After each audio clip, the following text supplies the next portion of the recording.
And we're live. And with me, I have skagg. Welcome, skagg.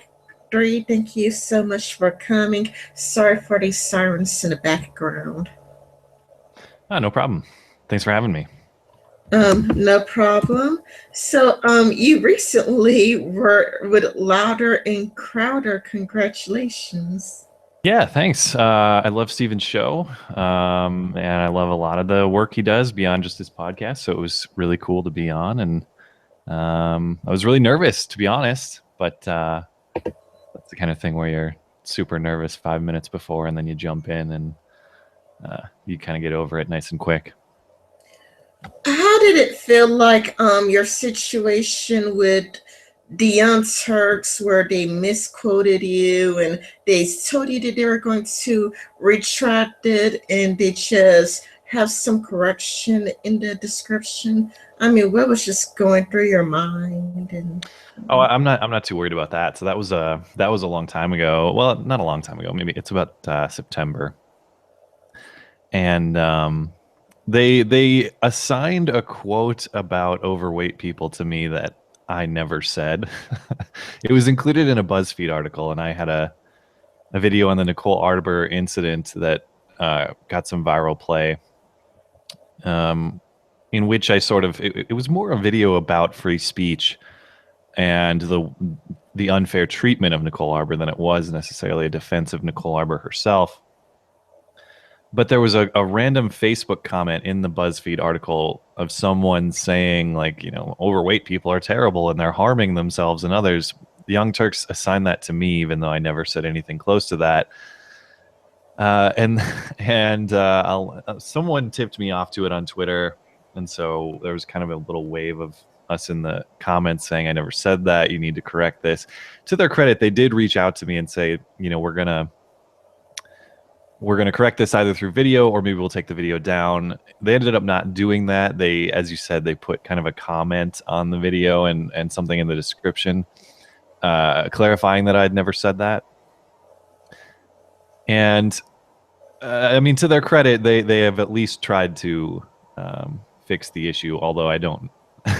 I'm not sure it's a complete fix, to be honest. So rather than trying to take some kind of formal action against them, or like, I don't know, treat this issue as something bigger than it is, the response I've chosen to have with it is just have fun with it. So I did a video kind of, I don't know, just taking the piss out of them, I guess you could say.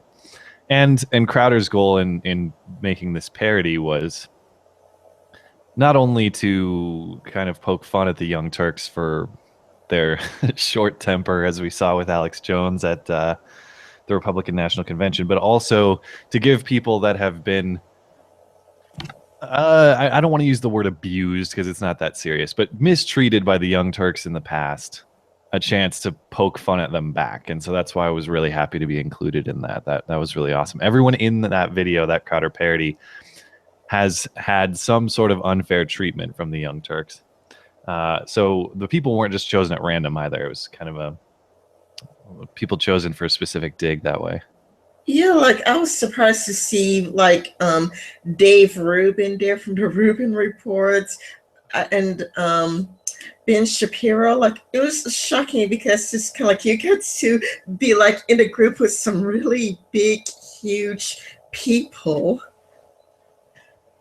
Yeah, and honestly, that was kind of surprising to me, or just one of those moments in life where you just kind of stop and think this is really cool to be involved with all these people, because Dave Rubin is one of my favorite shows, possibly my favorite show on YouTube, and I consider myself a political kindred spirit with him. Kind of, well, I think we share the same frustration and confusion and just feeling of being disaffected liberals and not really understanding what's going on with the left these days. So to be in the same video as Dave is really cool.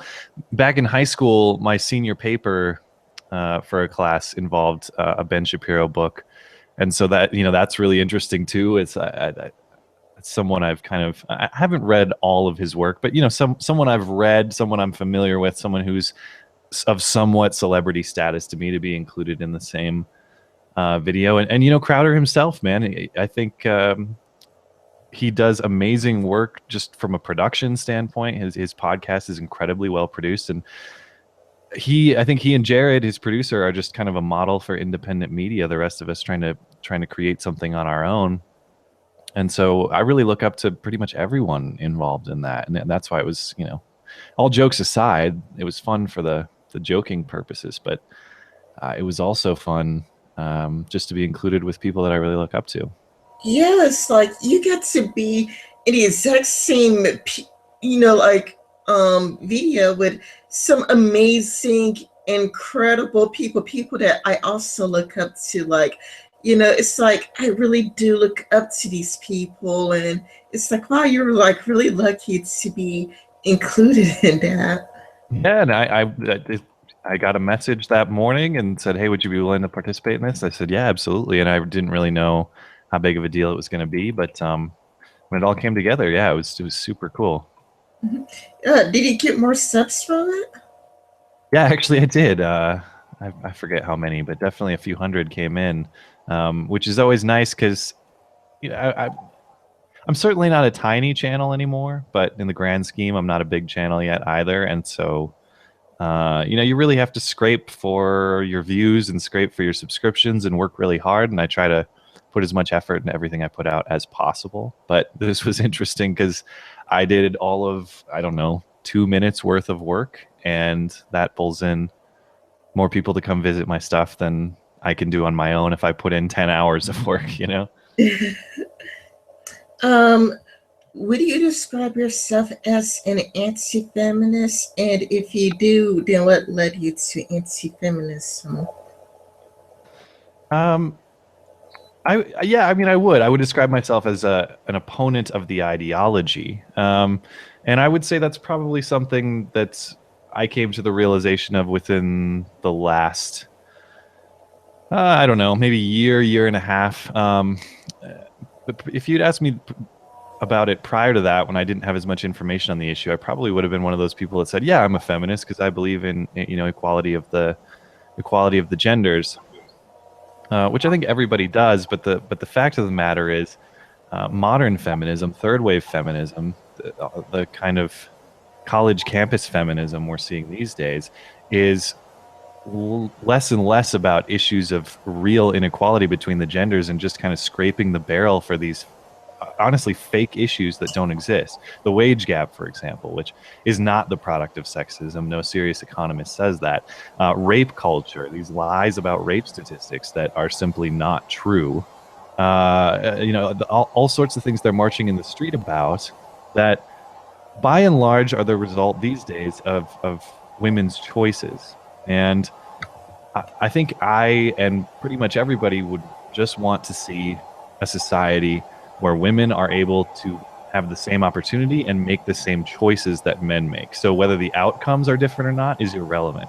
If you're given the same choice, the same opportunity, the same choices, and you choose something else by virtue of your own freedom, then yeah, that's what we'll deal with. So you know, I think it's fake issues. I think it's wanting equality of outcome as opposed to equality of opportunity, which is something I can get with.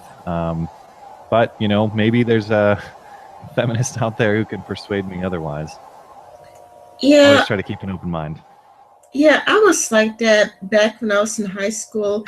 In high school, I was sort of indoctrinated into feminism because feminism was part of history, and history was also a part of English class. Hmm. So, feminism has already gotten into the school system, or at least in my state. And so, if you were to ask me back then, like if I was a feminist, I'm like, yeah, I'm a feminist because of what I was indoctrinated into believe. But it's kind of like when I found the amazing atheists, and when I found like Till Deers, like, oh, no, I'm not. Like, those people, they're very crazy. Yeah, yeah. I mean, I would say the same thing that there's probably been nothing more influential on my attitude toward feminism than YouTube and YouTubers, which is an interesting thing to think about. And I hadn't really thought about it until this point, but certainly my attitude hasn't been shaped by, mainstream media like TV or big time media outlets like, your NBCs or your CNNs or anything like that. It's not, and I haven't read a lot on the issue. It's not shaped by authors or books or anything. Really, it's been shaped by peers of ours doing the same thing that we're doing, which is interesting to think about, just how public opinion will be formed in the future and who's going to be influential. Are you an MRA? No, I would consider, I don't spend a lot of time thinking about issues of gender equality or gender rights or these sorts of things. So I would just consider myself casually an egalitarian. I just want equality of opportunity for all people, regardless of gender. With the MRAs, a lot of people like to dismiss them in the same way they dismiss feminists. Perhaps that's correct. Perhaps it's not. I will say there are some areas in which MRAs have a point. There are some areas of legal inequality, for example, in which men are at a disadvantage, particularly in custody rights. There are mental health issues that disproportionately affect men. So I wouldn't say that there are, in the same way there are. I wouldn't dismiss feminism entirely to say that there is no such place ever again for feminism or for a women focused approach to have a positive impact. I think there are isolated areas where MRAs have a point too, but generally speaking, I'm not a fan of these kind of gender specific ideologies or advocacy. I think we all just do better if we all try to promote each other and help each other out, regardless of gender, regardless of race, regardless of all these different identity politics. Has there ever been a time in your life where you considered yourself MGTOW, or is there anything in MGTOW that you agree with or sympathize with? I still to this day don't even understand MGTOW. I understand the acronym and going their own way. And I understand that they want to be free from, I guess, what they would view as women's grips on their lives or what. I don't even get them. I really don't. From what I understand, they're like the male equivalent of radical feminists. And so, I mean, I don't know. I can't even say because I don't understand what they want. And I can't say I agree or disagree because I don't understand their ideology. But I guess I'd say I disagree because it seems ridiculous on the surface, but I just don't understand it. Yeah, women will manipulate you for resources. Is that their complaint? Yeah. Yeah, yeah. If you like watch Sandman and an angry MGTOW and whatnot, like one guy from MGTOW advocated for women to get raped. He actually said that he's for Islam and he actually supports the raping of women and the beating of children. He was like, yeah, it's okay to beat a child up. It's okay to let children know that you are the one who's in power. Well, let's go in their own way.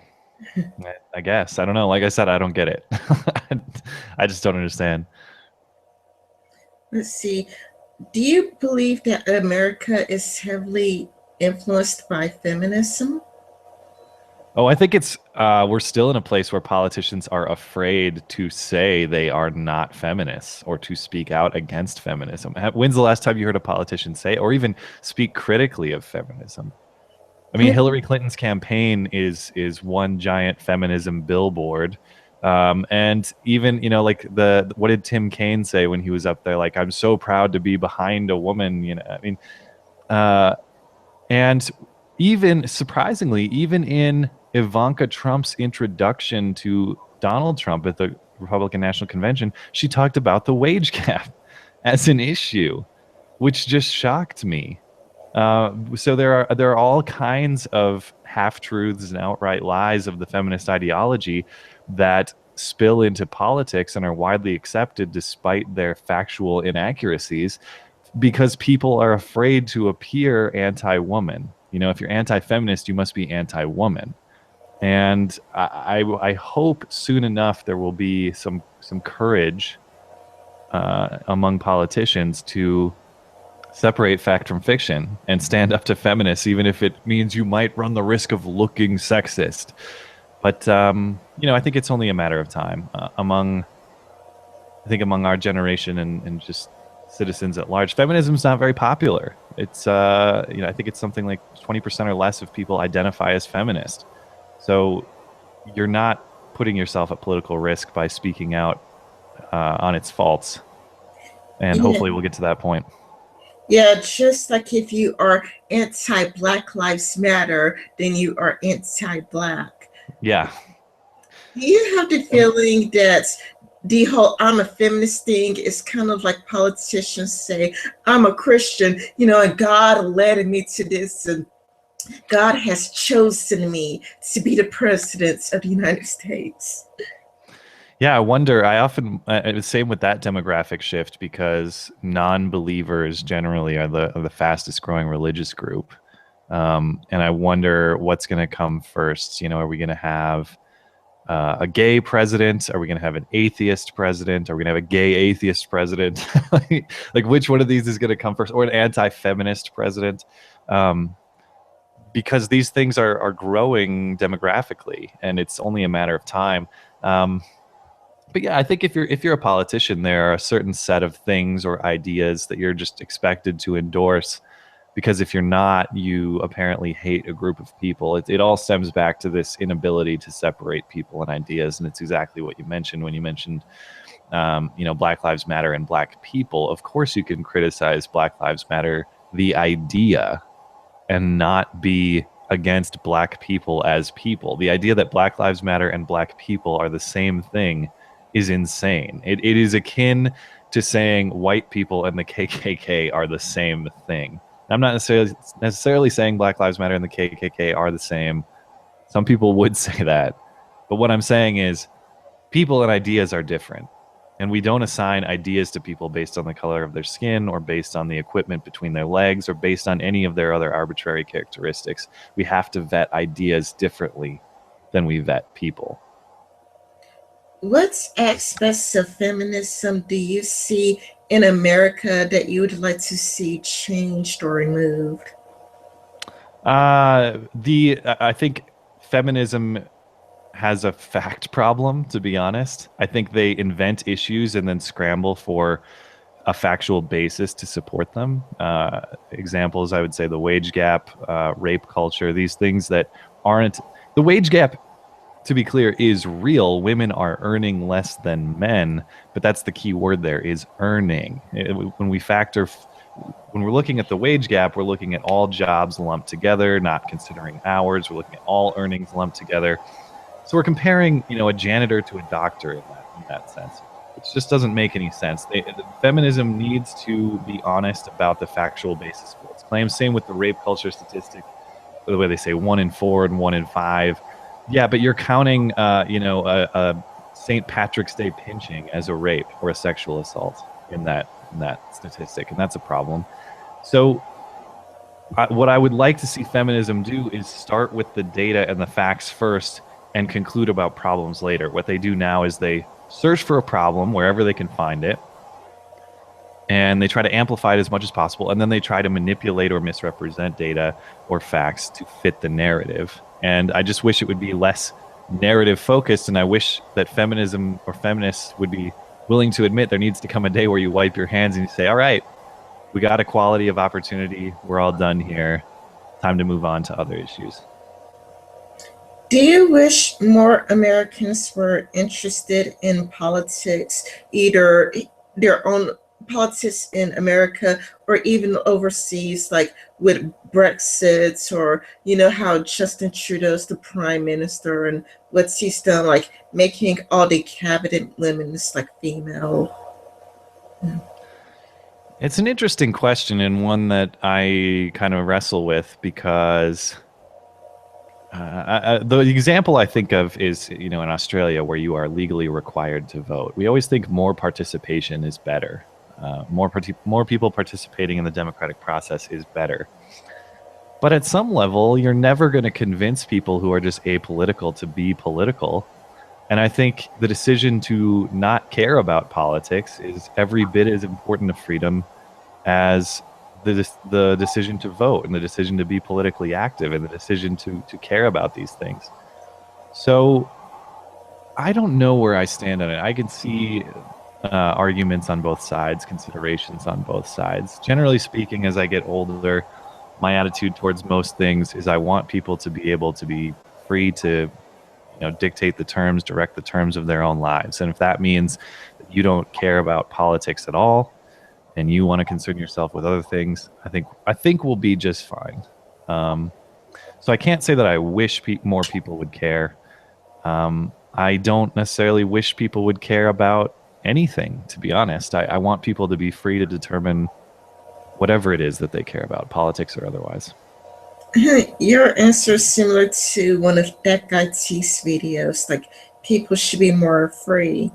Um, do you lean more towards Republican or Democrat, or are you more of a like libertarian, or it's It's, kind of it's, like it's a tough question to answer these days. I've been a lifelong Democratic voter. However, I'm 28 now, so we're talking 10 years. It's not a long time, but I've up until this current election cycle, I've never voted Republican for a major office. So let's say like state level or higher.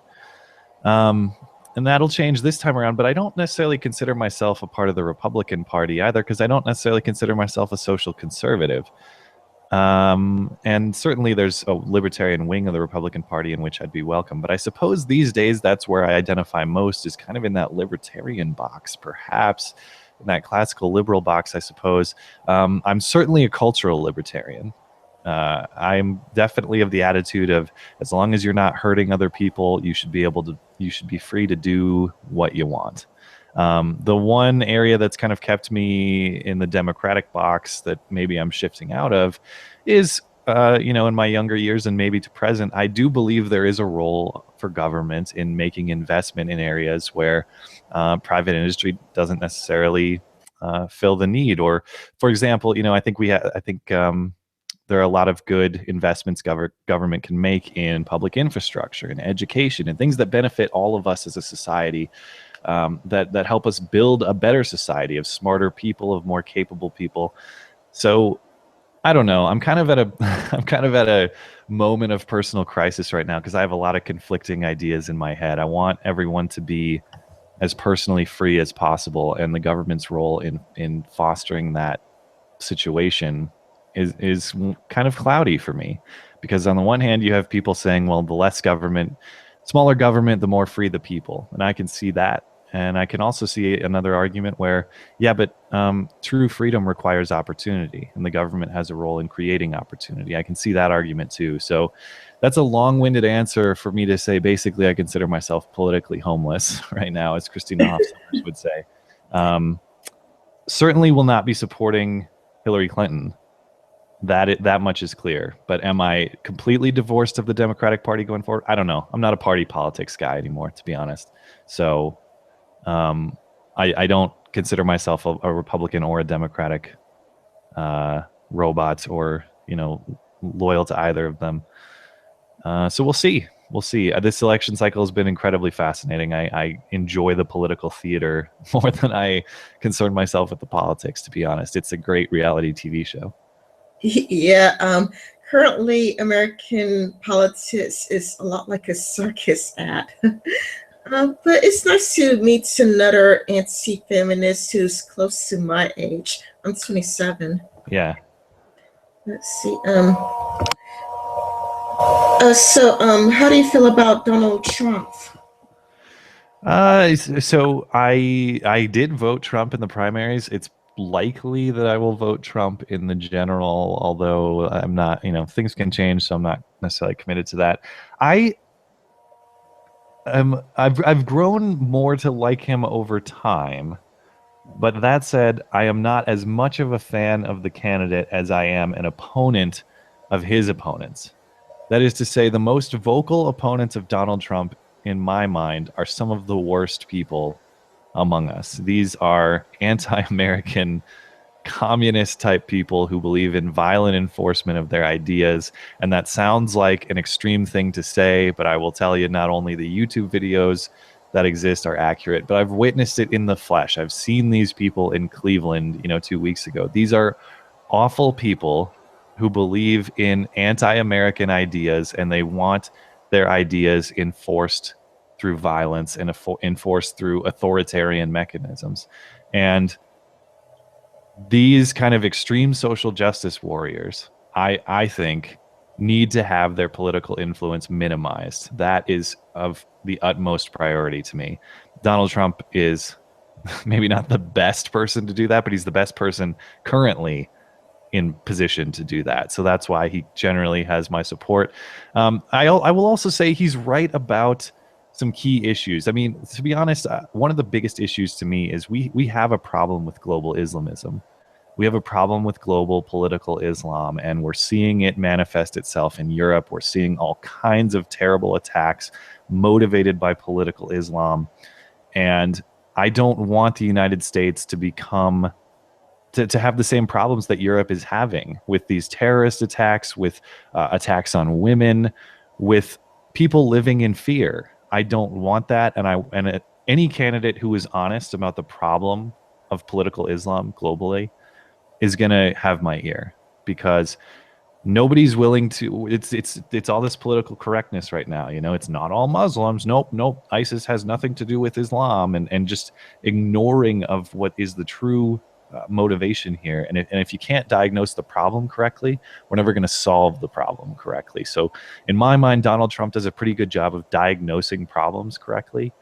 And I think once we understand what the real problems are, we can have the debate of how to solve them. So, I mean, sad as it is, that's enough to get some of my support right now too. Is, do you understand the problems? And he appears to, more so than his opponents, in my judgment. Yeah, my biggest fear, something that I'm strongly, deeply afraid of, is that I feel like we're moving closer and closer to communism. Not only do I think we're moving closer to communism, society seems very Orwellian. You know, it's kind of like rigging elections, like everybody like conspiring against Bernie Sanders, how that came out. Yeah. It's kind of like, or it's kind of like it just seems like we're just living in an Orwellian society. Like the media keeps lying to us. Um, Well, and and everyone wants to control your thoughts too, right? You can't say certain things, you can't think certain things, because if you do, you're racist, you're sexist, you're homophobic, you're whatever. The thought police are growing, and that is another concerning factor for me. yeah. Well, I know that you are extremely busy, so do you have time for one last question before you go? Yeah, sure, we can do one more. Yeah, is there anything you wish your audience knew about you? No, I mean, well, to date, I have tried to keep my YouTube existence and my personal life strictly separate. However, I am at a point in my life now where I am actually going to kind of merge those things. So soon, I'm going to rebrand my channel. I'm going to go by my real name.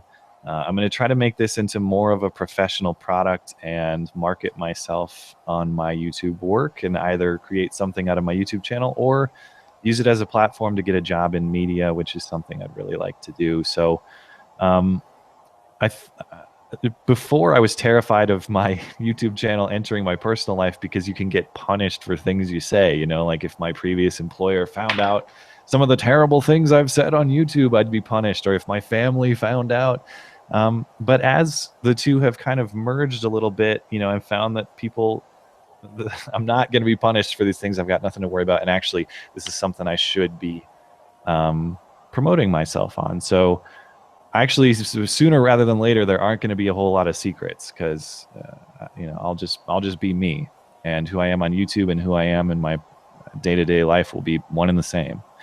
So there's nothing specific. Obviously, even from our social media and internet in general, we all have our deeply personal things that I hope my involvement on the internet doesn't get too personal. But I don't necessarily have any secrets either. So if people are wanting to dig up dirt on me and find out all the skeletons in my closet, they're just going to find a bunch of boring stuff, to be honest. Well, anyway, I am so glad that you came, and I mean, it's just an honor to have you here, and I know that you're a very busy man, so I'm just going to wrap it up here. So, goodbye, everybody. Thank you so much for coming. Any last words? No, thanks for hosting me. I appreciate it. All right, bye, everyone.